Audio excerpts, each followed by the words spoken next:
got a friend in me. You got a friend in me. When the road looks tough ahead and you're miles and miles from your nice warm bed, you just remember what your old pal said. Yes, you got a friend in me. Yes, you got a friend in me.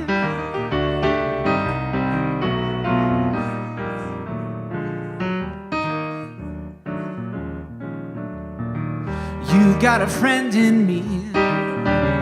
Yes, you got a friend in me. You got troubles, I've got them too. There isn't anything I would not do for you. If we stick together, we can make it through. Yes, you got a friend in me. Yes, you got a friend in me. Now some of the folks may be a little bit smarter than I am, bigger and stronger too, but none of them will ever love you the way that I do. Just me and you, boy. And as the years go by, our friendship will never die. You're gonna see it's our destiny, 'cause you've got a friend in me. Yes, you've got a friend in me. Yes, you got a friend in me.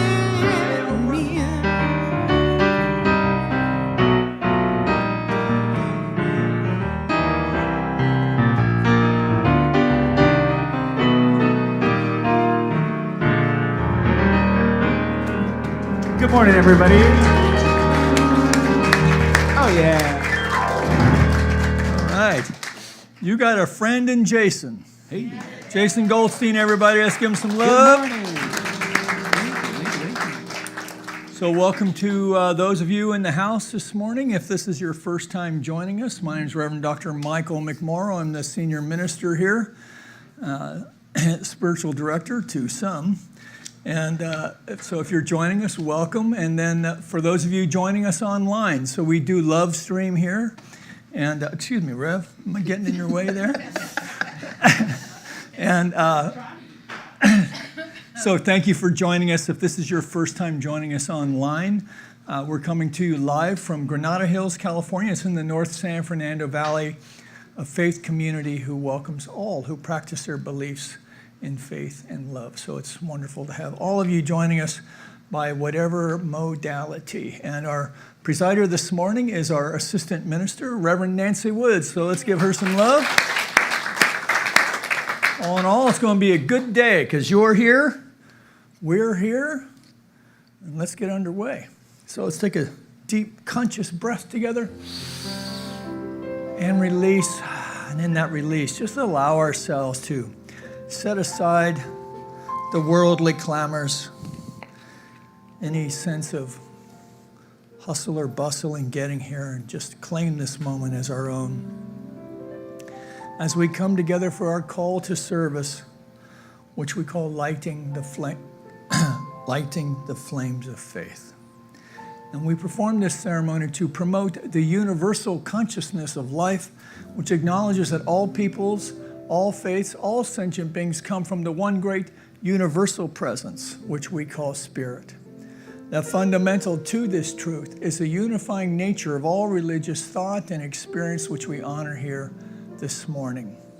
So as Reverend Nancy lights the first candle, it's for the Tao, honoring the universal path of harmony and equilibrium, the natural way.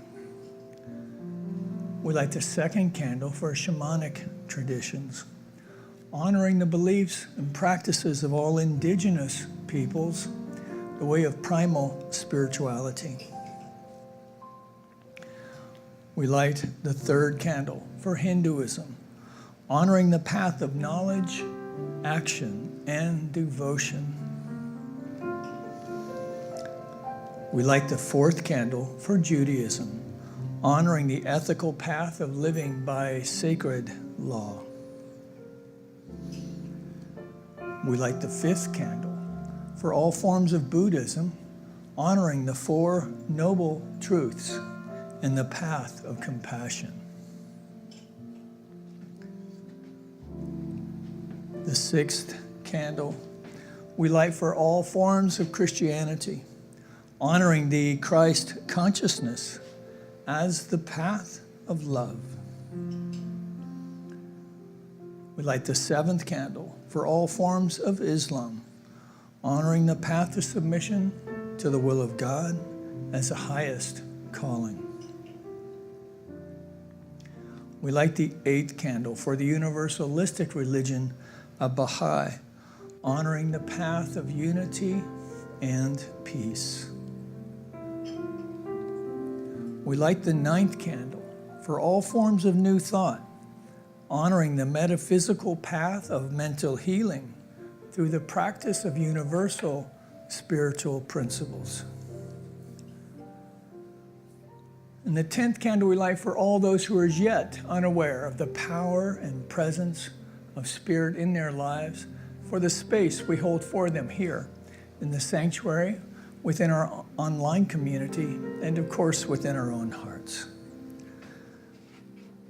And as Reverend Nancy lights the healing candle, please put silently into the light the names of anyone you wish to have experienced the healing flame of God's eternal love.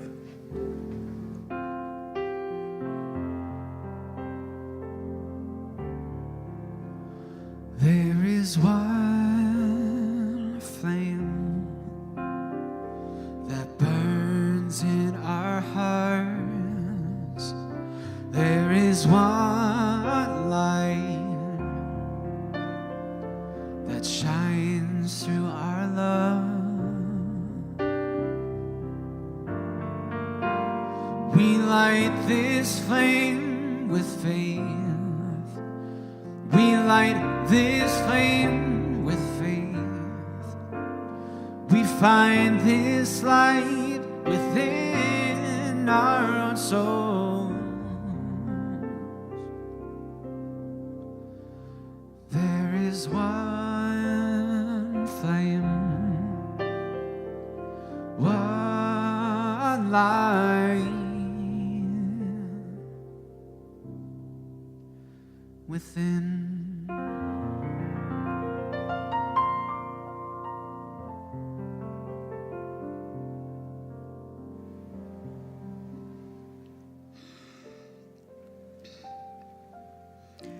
So as we embrace this idea that this flame within us, this divine presence that we are here today to let it flow in every way. As we open our hearts and our minds and our whole being to allow that infinite intelligence to flow into expression, uniquely as each one of us. We allow ourselves to open up, knowing that this is infinite. So there is many ways in which it's going to come forth. So we are welcoming this opportunity to open up to a greater and more expanded understanding of our uniqueness, and to allow that infinite intelligence find its way into manifestation through our lives, our thoughts, and our words, and our whole being. Knowing that this wondrous expression of being is what life is about, we are expressing our appreciation and gratitude for all that comes forth in this experience to expand our understanding and enlightenment of who and what we are. So it's with love and appreciation we embrace this time and this energy together and acknowledge its greatness uniquely as each one of us. As we say together, and so it is.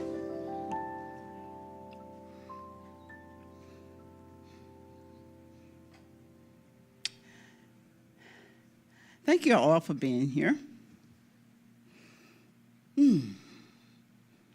And I am appreciating all of you and appreciating the opportunity to be back here. I had a kind of a exciting summer running around. But I had some good experiences. And it was nice traveling and nice to see people in different parts of the world. But I have to tell you that I am very happy to be back here. We're happy to have you. To experience this center and what it offers in love and support and nurturing reminds me what it's like to be surrounded by support and the beauty of life, because that's what you've experienced when you're here. Knowing that it's not just us, but it's also each one of us offering it to each other that love, that nurturing, and that support. And how much more beautiful life is when that happens. So this morning, I wanted to just speak just a little bit about that, because this experience this summer reminded me what a wondrous experience it is in life to have a community that is about love and about encouragement, and about lifting, and about nurturing each other. How great it is to know that each one of us is special. And it makes me feel special when I can look out and feel the love coming back. I don't know about you, but look around you and look at all the love that's pouring back to you right now. This is what spiritual community is about. And it's really a wondrous experience. And I had an experience when I was home. One of the trips I took was home. And I went to the church I grew up in. The church has been there for about 150 years. And they still are a community that is trying to figure out how to help each other and love each other and nurture each other.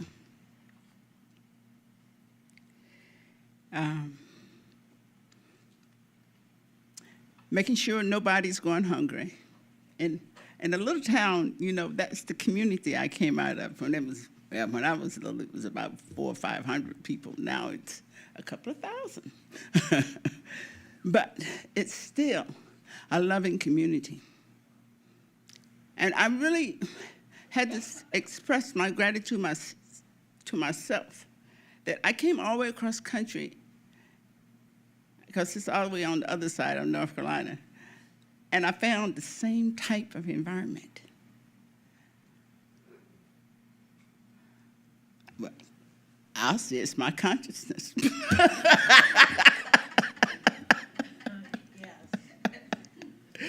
So I know it's possible. I mean, it was really beautiful to be in there, and they were all supporting, and they got a nice little place. They did the little baptism. They opened the thing and baptized, and they had 14 people they were baptizing in one day. So I think we could do better too. Bring more people in a loving place. And it is a wonderful experience to know and understand that as human beings, we are in a loving, joyful, blessed place. And each one of us can say our consciousness brought us here. And as I was saying earlier, I know, I appreciate the leadership And Rev Mike and I were talking about it before.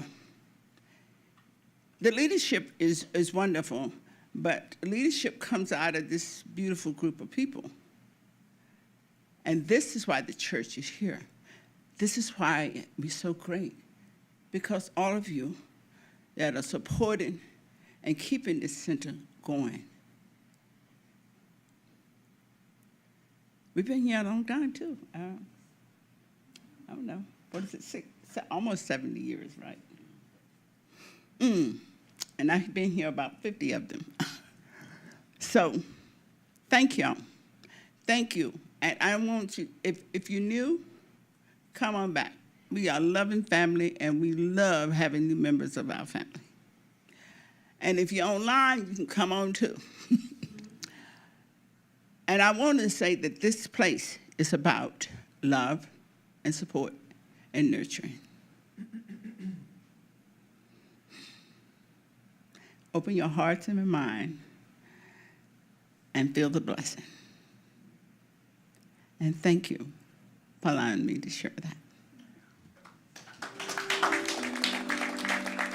Thank you.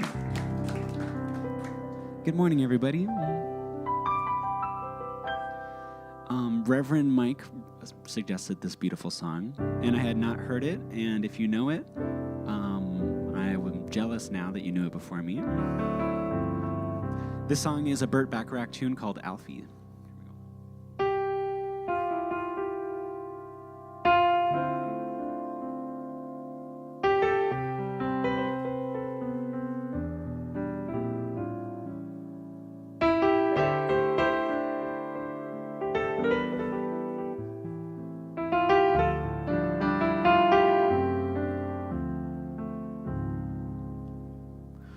What's it all about, Alfie?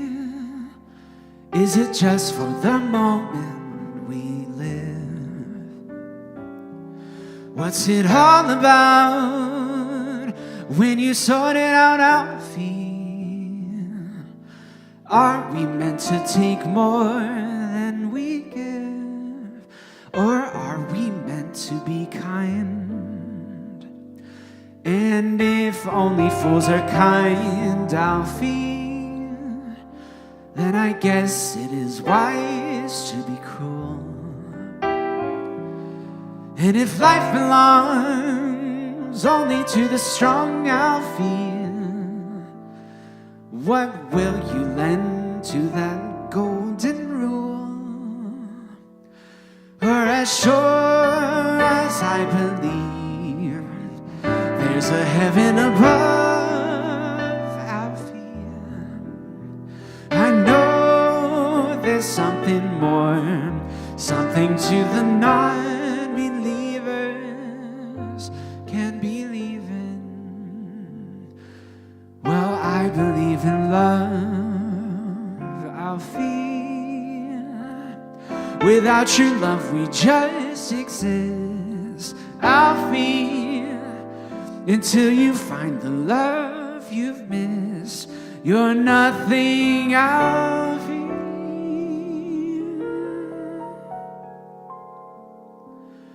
When you walk, let your heart lead the way, and you'll find love any day, Alfie, Alfie.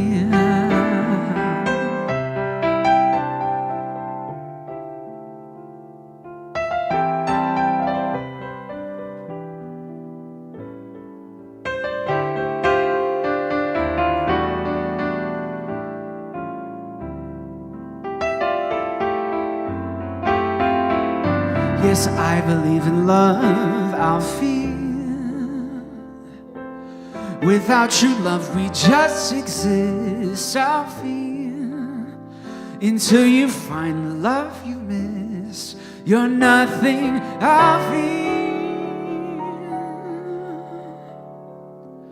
When you walk, let your heart lead the way, and you'll find love any day, Alfie, Alfie, Alfie. feel.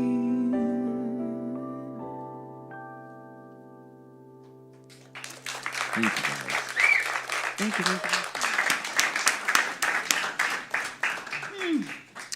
Beautiful job. I love that song. Nice memories.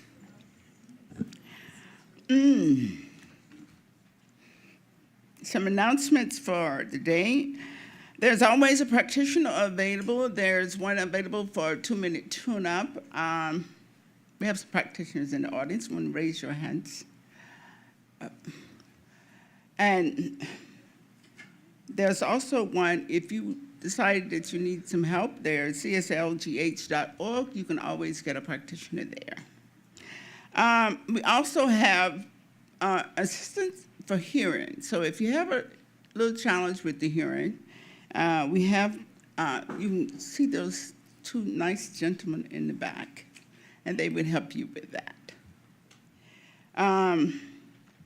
Wednesday, September the 10th, at 7 p.m., we have our Taze service with our practitioner, Ms. Hack, and it's a sweet service in which you meditate together and quietly spend your energy, opening yourself up to an expanded experience.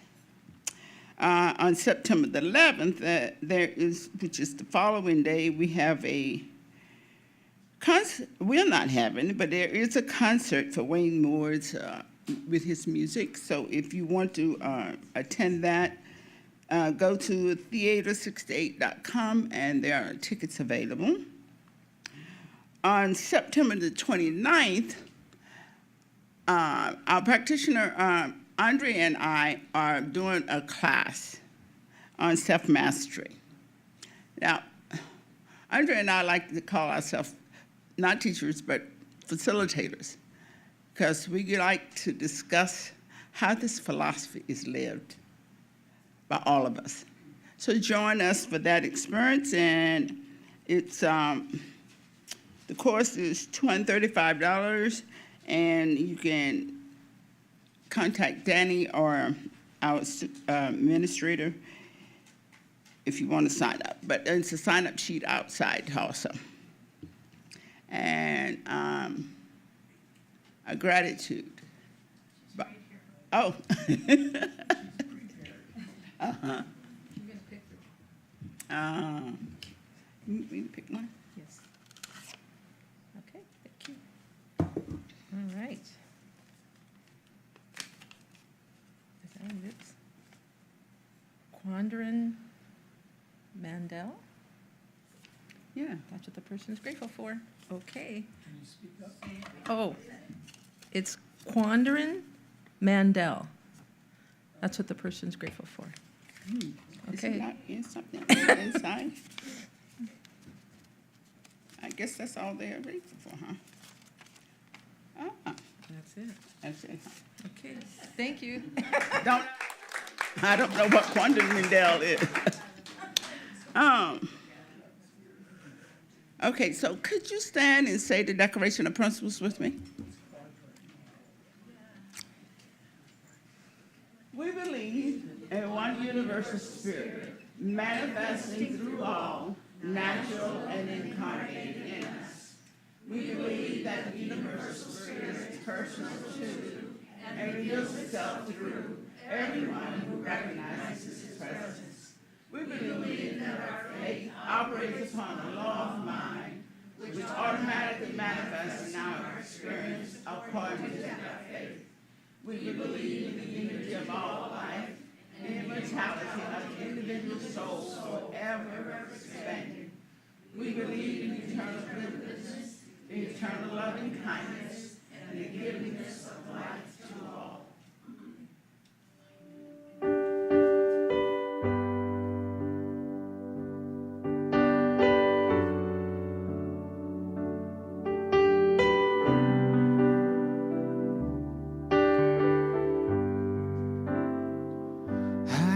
I'm so blessed. I am so blessed. I am so grateful for all that I have. I am so blessed. I am so blessed. I am so grateful. I am so blessed. I am so blessed. I am so blessed.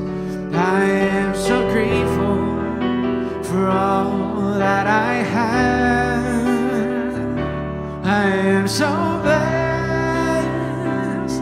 I am so blessed. I am so grateful. I am so blessed. I am so blessed. I am so blessed. I am so grateful for all that I have. I am so blessed. I am so blessed. I am so grateful.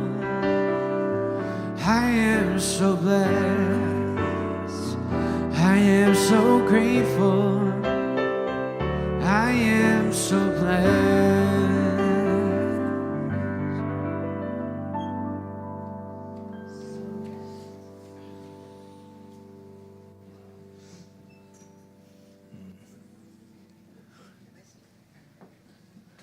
So let me fix this Leaning Tower of Pisa.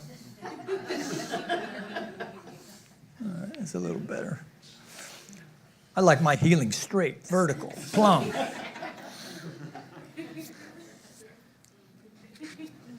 All right, so it's a new month, which means it's a new theme. The theme for the month of September is Transcendent Purpose. Isn't that a nice theme? And it's brought to us this month by our friend up north, Reverend Dr. Sunshine Michelle Coleman. She's a senior minister up at the Oakland Center for Spiritual Living. They're doing some great work up there. I've served with her on a couple committees. She's quite brilliant, actually, and has a real PhD. I mean, I appreciate being called doctor, but it's an honorific. She actually, did the book work for hers. And so I'm grateful for mine, but I really admire her work and her intellect and her heart. So we have this wonderful theme, Transcendent Purpose. And then the talk title today, What's the Point Anyway? Or, What's It All About? So that's where that came from. Such an uplifting theme. It's kind of a weird talk title, but I kind of make fun of these talk titles, but I don't know that I do any better. But what's the point anyway seems kind of nihilistic, or at least kind of a Debbie Downer kind of Eeyore Consciousness. And if we're going to do that, maybe we should just play Alone Again, Naturally, and then we'll just call it a day. So here's a transcendent thing to look at. All right. So, but there's more corny jokes. Fear not. So, transcendent view too, as we wander and ponder this morning. So given that transcendent purpose is the theme for this month, I was thinking that we may want to look at the word transcendent, because I feel like it's one of those words that we all think we know the meaning of until we go to define it. It's kind of like, defining, how do you define love? Or for that matter, how do you define the science of mind, right? Well, it's kind of like this, and it's, do you know Wayne Dyer, and Oprah, and so we know what it is, but we grasp at things. And so I think transcendent and transcendence it's one of those words that we feel our way into, unless of course you are from the planet Vocabulos, which of course would make you a vocabularian. You've no doubt met vocabularians before. Yes, they've been here for centuries. They arrived here on Battlestar Grammatica. Well, you actually laughed at that. I thought that was pretty lame myself. So by the way, for those of you who would like to know what a good definition of the science of mind and spirit is, it's a philosophical movement, a spiritual practice, emphasizing that a universal intelligence or spirit permeates all existence, and that human thoughts and belief shape both individual and collective reality. Or it's a correlation of the laws of science, opinions of philosophy, and the revelations of religion, applied to the human needs and aspirations of humanity. I would even say applied to the practical human needs, right? Because this is a very practical spirituality, and it's applied. It's applied metaphysics, applied spirituality. All right, but let's get back to transcendent. So transcendent, I found this definition that transcendent is beyond or above the range of normal or merely physical human experience, surpassing the ordinary, exceptional. And then in relation to God, existing apart from and not subject to the limitations of the material universe.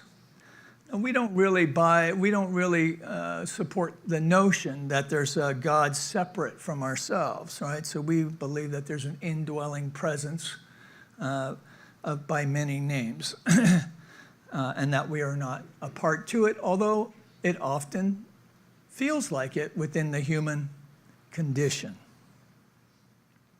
So this makes me wonder, can we think our way into the transcendent? Can we think our way into transcendence? And I would probably say not, but I'll let the philosophers out there check me on that if needed. Joseph Campbell observed some time ago that we as humans are so engaged in doing things to achieve purposes of outer value that we forget that the inner value, the rapture that is associated with being alive, is what it's all about. Alfie. In other words, so you guys can throw Alfie in there whenever you want today. So this is kind of, that's what was his name? Pee Wee Herman. It's the word for the day. Alfie. Ah! Okay. So in other words, I guess I was the only one who used to watch Saturday morning cartoons, even as going into my 30s. Okay. So in other words, we need to get out of our heads and into something else. So why not try our heart, for starters? So in this way then, we can feel our way into transcendent experience. And at the same time, to have an experience of the transcendent, by definition, implies an interior reflection that values intuition or individual experience over what we believe we think and see. Right? So it's something beyond empirical reason, something beyond that which we can measure and quantify. And yet at the same time, there's still some part of it that feels like we can. I think that's why it's hard to define it. A transcendent experience, for instance, would be difficult to share as a lay person. Like, for instance, how do you share, what the perfect kiss is like, right? Because there's so much more involved than just the stuff that you can measure, yes? Anybody remember? Okay, just checking. So, but I suppose that's what poets and artists are for, is to help us to interpret life in deeper ways, to put words to these ineffable experiences of life that we all share. So like I said, I think we feel our way to transcendent. So we may be moved by a landscape, a piece of music, artwork, right? So we can certainly feel soul in these paintings, right? And these are students of Margot's, by the way. So they're quite good. And there's some soul that comes through that, yeah? So so a piece of music, of artwork, as an old carpenter, the smell of split cedar, right? The plane iron, the sharpened plane iron, where you get that perfect shaving using the plane, you know, thinner than paper that just curls right off the wood. That a lover's embrace. Transcendent, seemingly ordinary things that nudge us beyond or above the range of normal or merely physical human experience. So personally, I love this aspect of being human. I have to say, I am really enjoying this incarnation of life. And I really appreciate these moments that allow me to find ways. And I've had to learn how to look and to cultivate and to find ways to connect with life at a deeper level. It's not something that came easily to me. In fact, I don't know that I even put much value on it until I came to a place like this. Now, considering life over several decades now, which sounds really weird to hear, but is true nonetheless, I've come to believe that human beings are drawn by a deep sense of longing, a deep sense of wanting to be awestruck, you know, wanting to have that transfiguration experience where you want to pitch a tent for Jesus and his buddies, and a sense of knowing that where we're standing is holy ground, that the ground is alive and quickening, that we are quickening in some way that's beyond normal experience.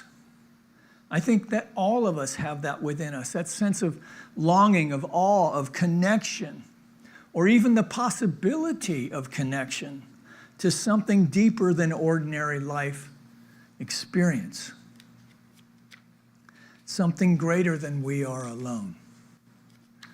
So I have many years of 12-step in my background, and mostly there, not so much around here. But I have seen people struggle with this idea with faith in a higher power, and wanting it, longing to have a connection because they see the benefit that others have, and yet they can't quite cross the finish line themselves.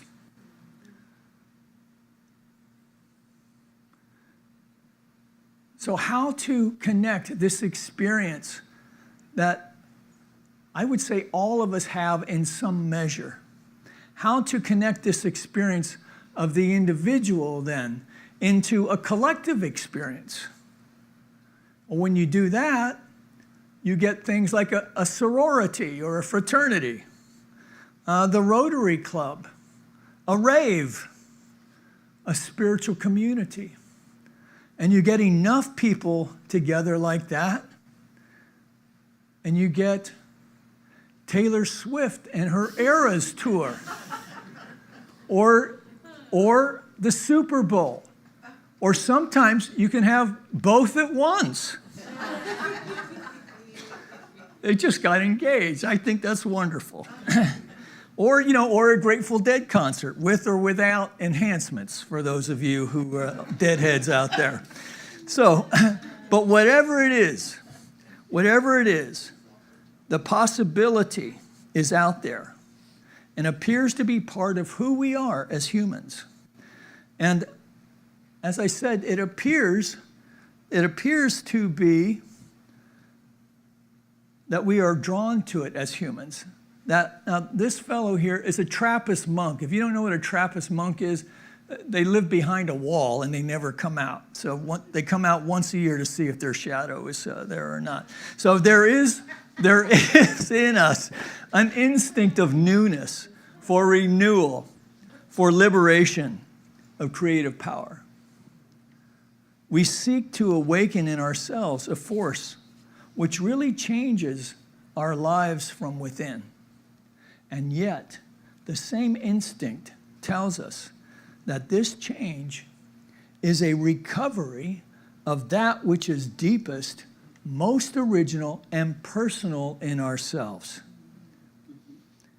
To be born again is not to become someone else, but to become ourselves. To be born again is to become ourselves. So considering this notion, now we're getting somewhere with this idea of what's the point anyway, or what's it all about, Alfie? Because isn't this where we often find ourselves when we are deeply moved by some life experience, whether it's the so-called negative or the so-called positive? So I wonder how these ideas of transcendent, for instance, land on those who go to bed hungry, or perhaps with no bed at all. Because it can appear on the surface that the transcendent, or thinking of things of the transcendent, is a contemplation of the idealized life. That there's no room, and our teaching is kind of, has this about it too, that there's no consideration for the role of suffering in life in this regard. And yet we all experience suffering. In fact, most traditional religions, that's where they came from, and how to address this thing called suffering that is present in life, and how to transcend that into something else.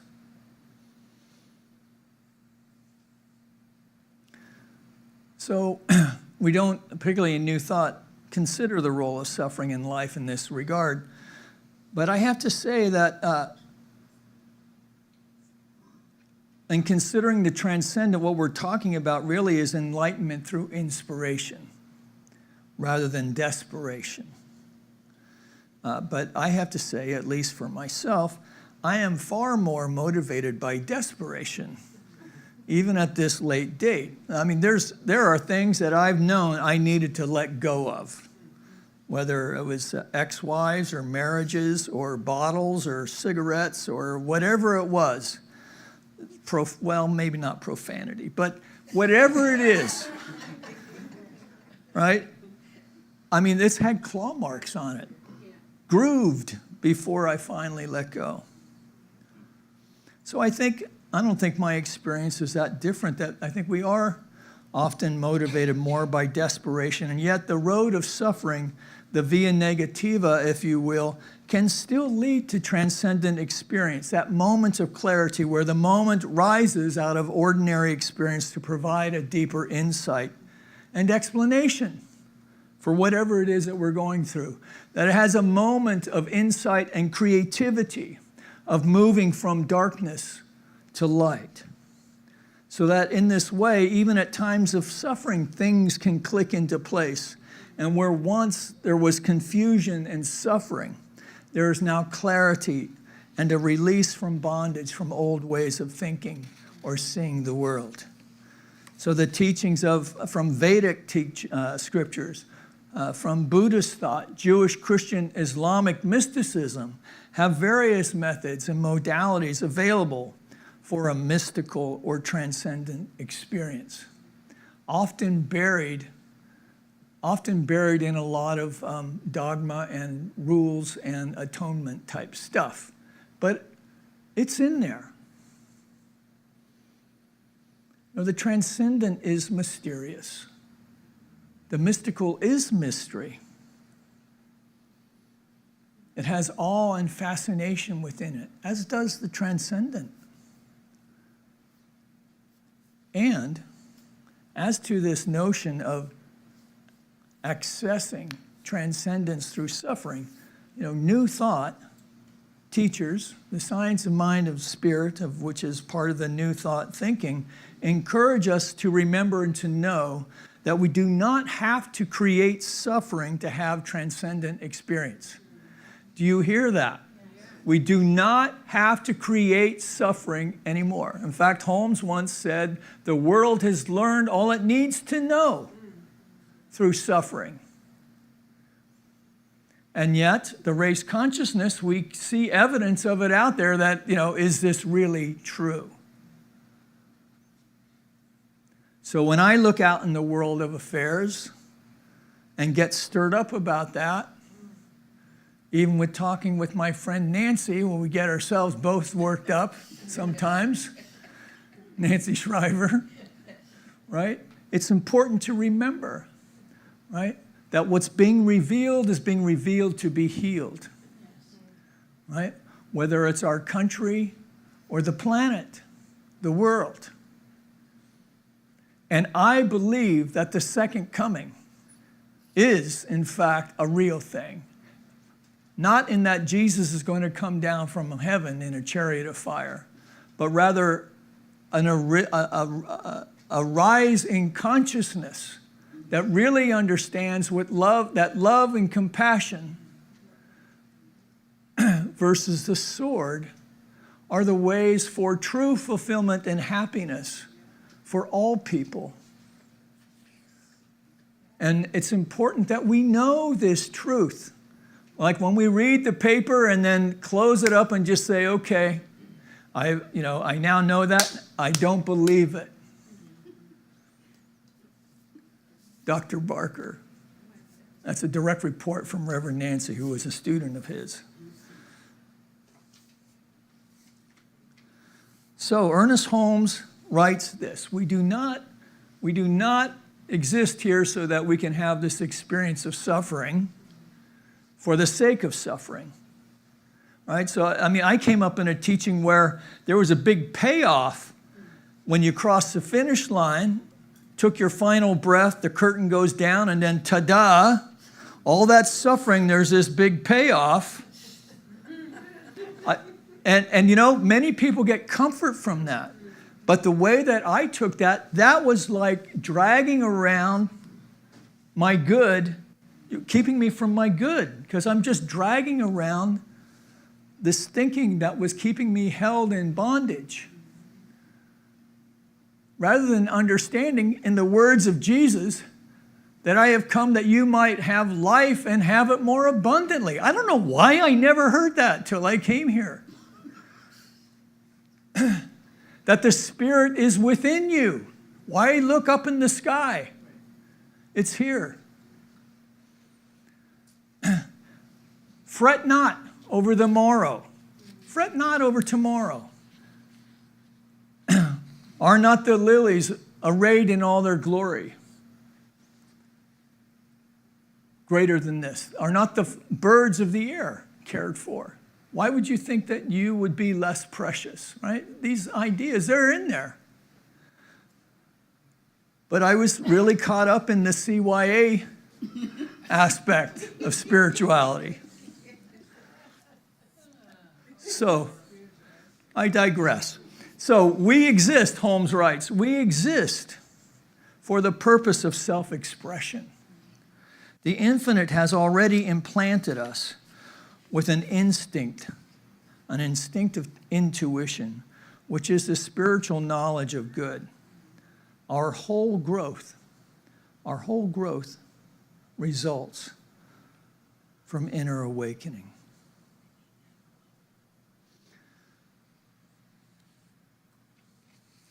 So, I'm going to stop there. Otherwise, I'm going to get going on something else. So let's call, and the NFL is back in town, so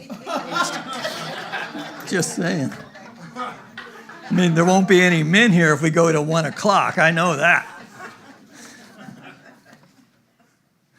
Yeah.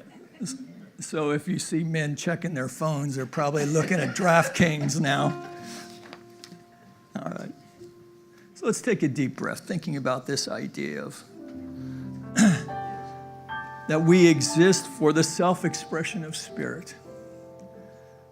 How is it that we can cultivate a way of thinking, a way of seeing, a way of experiencing this world in which we live, move, and have our being as an expression of the Most High?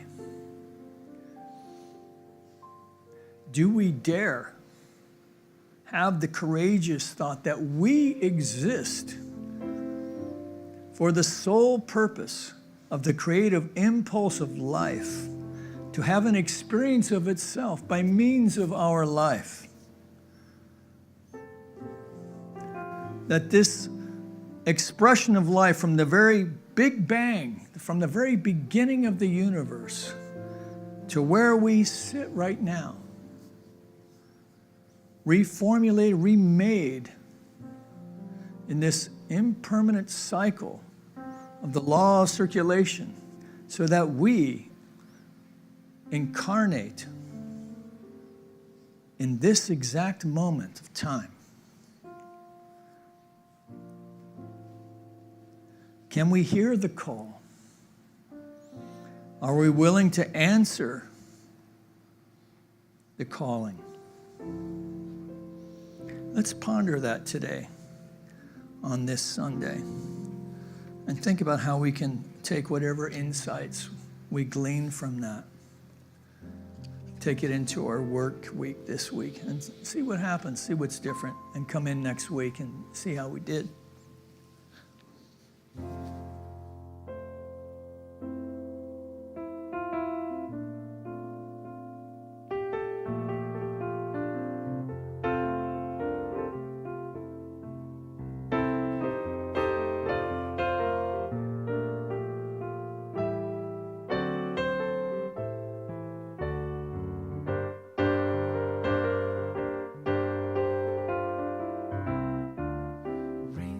Keep falling on my head, and just like the guy whose feet are too big for his bed, nothing seems to fit.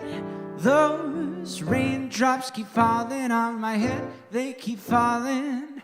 So I just did me some talking to the sun, and I said I didn't like the way he got things done, sleeping on the job. Those raindrops are falling on my head, they keep falling. But there's one thing I know, the blues they send to meet me won't defeat me.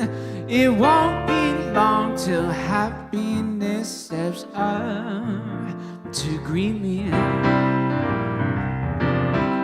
Yes, raindrops keep falling on my head, but that doesn't mean my eyes will soon be turning red. 'Cause crying's not for me, 'cause I'm never gonna stop the rain by complaining, because I'm free.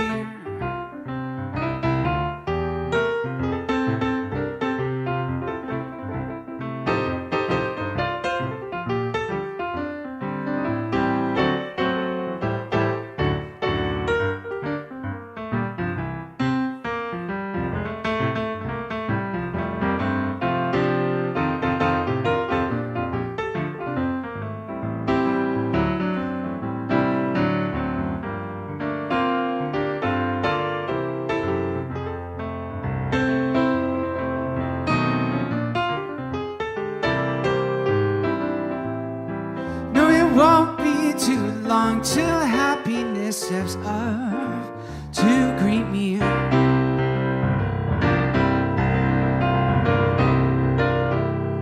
Well, raindrops keep falling on my head, and that doesn't mean my eyes will soon be turning red. 'Cause crying's not for me, 'cause I'm never gonna stop the rain by complaining, because I'm free.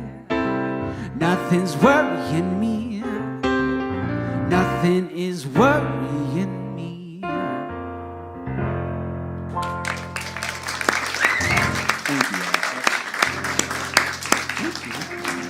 Mr. Jason Goldstein, everybody. Thank you, everybody. So if you're online, be sure to give him some love on the chat. And bring our basket on up here, Chloe, if you will. So if you're on chat, say hello to Thibaut out in France, my bonus mom Eileen out in Ohio, my cousin Jane in Oregon. And so any of you who are from out of state or out of the area, make sure you make yourself known online there. And so we're going to give you an opportunity, if you're online, to make your way to our donation button. For the rest of us, if you've come prepared with a gift this morning, just make your way up to the basket, and we'll sing you through it. Spirit gives through me, Spirit receives through me, Spirit lives and breathes through me. Spirit lives and breathes through me. Spirit gives through you, Spirit receives through you, Spirit lives and breathes through you. Spirit lives and breathes through you. Spirit gives through us, Spirit receives through us, Spirit lives and breathes through us. Spirit lives and breathes through us.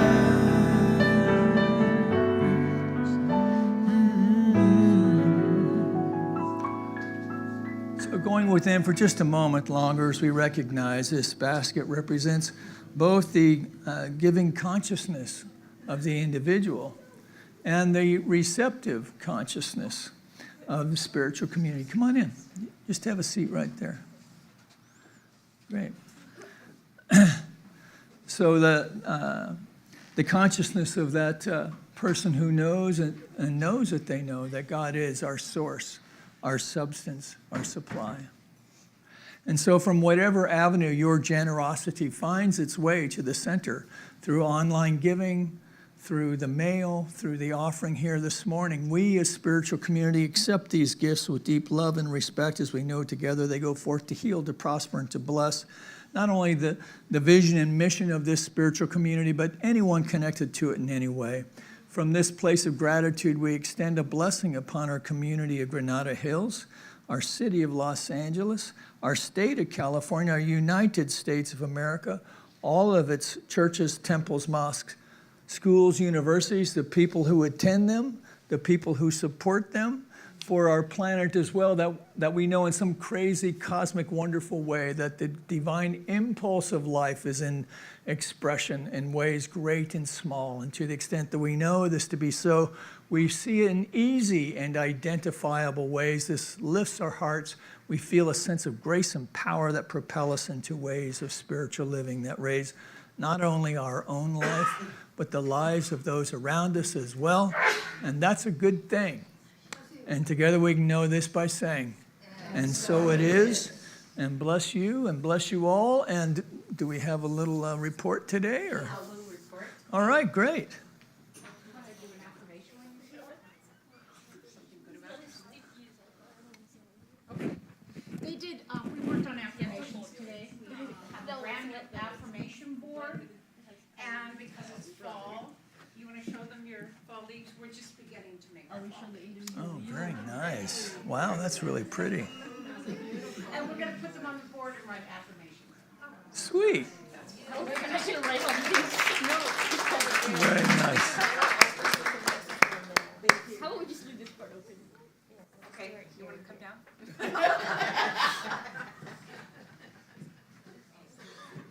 All right. Well, thanks, kids, for showing up. Thank you, parents, for getting them here. We appreciate that. And thank you to our youth support who are teaching the kids in the back. And we're going to follow their example and go have some fun ourselves here in a minute. So I do want to bring your attention to a couple things. One, the first Saturday in October, we have the October Street Fair, so look for that. It's going to be coming up in our announcements. If you want to come out and welcome some new people into our community, it's a fun way to do that. And also on September 20th, we will be hosting the Braver Angels here at the center. Braver Angels is a group committed to bringing right-leaning folks and blue-leaning folks, bringing them together to having conversations of understanding rather than trying to persuade in one direction or the other, just to build in understanding. So we could use some of that right now. So pray us out, Rev. Thank you all for being here. Let's give Jason some more love before we do that. You did a nice job today. Thank you.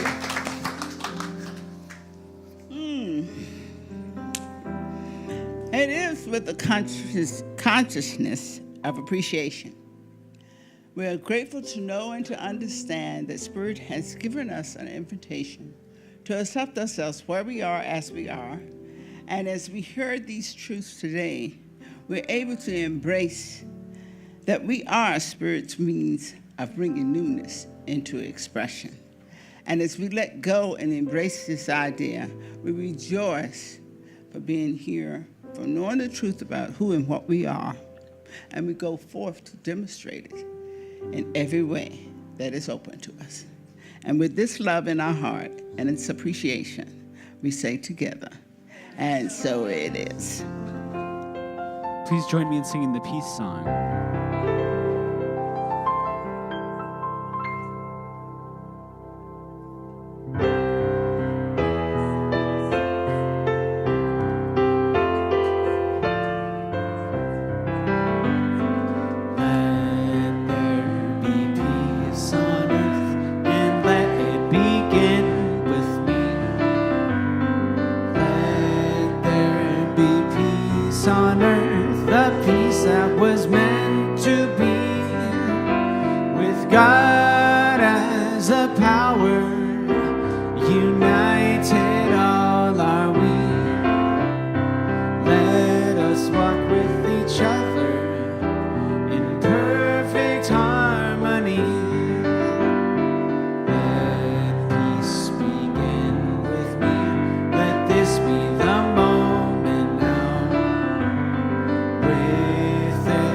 Step I take